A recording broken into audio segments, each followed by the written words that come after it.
Good morning, fifth grade. Today's gonna be a little weird for me. I'm down in Oklahoma visiting Cody, so the only way I can get Wi-Fi is to sit in my car outside a little maintenance building. So if you come to Hangouts today, you get it from my car. I hope you all are having an awesome Thursday.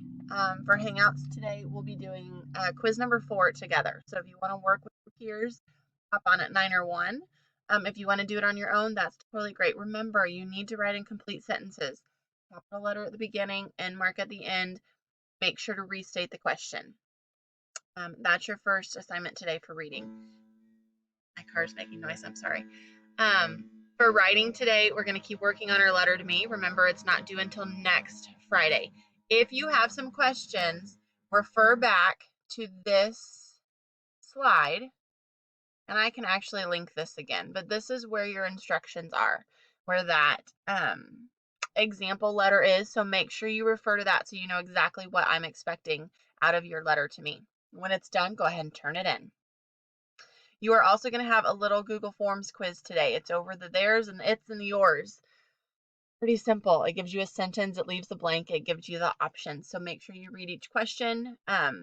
Make sure you ask yourself, is it a contraction? That's always the best place to start.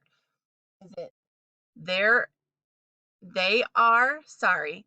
Is it it's or is it you are? It is or you are. That's the best place to start. And then you can ask if it's possessive. If you need some help with that, if you get going and you get stuck, just hop on to Hangouts and we'll work on that after we work on our quiz. So if you're thinking you're going to struggle with that a little bit, maybe hop on about 9:30 or 1:30 and I can help you with your grammar. Don't forget about your journal. It is free right this week. So tell me anything you want. This is our Hangouts for today. I will be broadcasting from my car. So join me. It'll be kind of a unique day. But I hope you guys are having a good one so far. We'll see you at 9 or 1.